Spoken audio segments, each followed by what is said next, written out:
Hi, welcome to the Nottingham International Film Festival. I'm delighted to be joined by the team from Gravitational Fields. If you'd like to just introduce yourselves. I'm Nathaniel O'Guns, and I'm an actor in Gravitational Fields. Rory Rawson, I'm a writer and also actor in Gravitational Fields. I'm Wally Poulter and I'm the director. So, Rory, tell us a little bit about the film. Yeah, so Gravitational Fields is about Eli. He's a farmer, and really the farm is in a state of turmoil since the passing of his father, which is kind of a spoiler at the end. So if you are watching it at the end, at the start, forget that. Yeah, and he's going through this journey, sort of falling apart. And but then he realises, with the support of his brother and a new person who's come onto the farm, that he's able to keep going, really. So it's really a film about hope. Okay. And Ollie, have you worked with Rory before, and what did you sort of bring stylistically to the project? So me and Rory got teamed up probably in 2020 when we started coming up with the initial story for the project. Rory came onto it and sort of developed the script with me, and we worked very closely on it. We sort of discussed what themes we wanted to cover in it. Like Rory said, the film sort of is based around dealing with grief and sort of finding hope by sort of accepting what's happened. And obviously, stylistically, we wanted to create something which is naturalistic. That's kind of my own style as a director. Something that has sort of a strong musicality to it and has like a suspense that really does drive from the start to the finish of it. Brilliant. And how was it for you sort of acting in the film?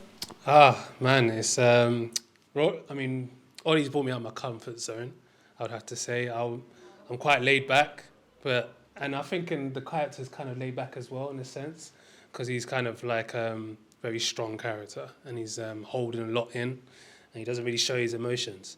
So I'm used to kind of playing characters like that, but the comfort zone was like crying and bringing out emotion.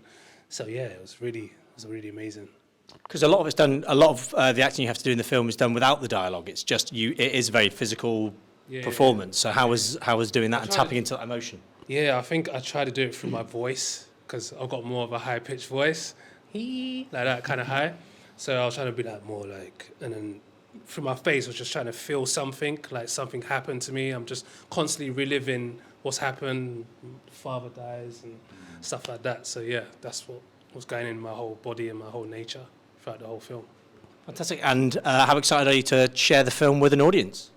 Unbelievably excited. Thank you for having us. Hope people like it, to be honest. We'll see. Yeah, no, we were really pleased to be showing it in Nottingham, and it's really, really good. Yeah, I'm excited. I can't wait for everyone to just get up and be like, yay, wow! Hopefully. Hopefully, anyway.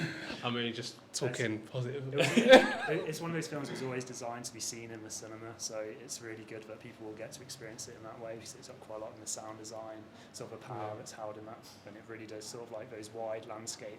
It's like naturalistic, the skies do show up on those cinema screens. So Shout out to Ryan, who was the sound designer guy. Yeah, big time. he smashed it. So. Sorry, the composer is Ryan Majoris, who's from New York, and he's a really good composer, and he did the music for this, an original score.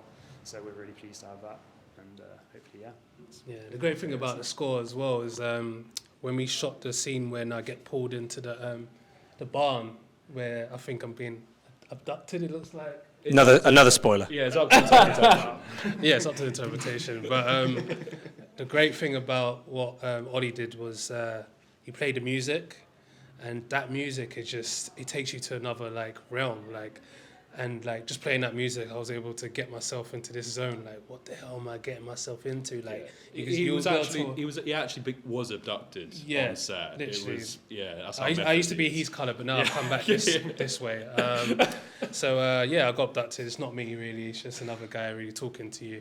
So that's how powerful the film is. Yeah. Yes. Yeah, we do think it has like a very, very relevant message, but a lot of people obviously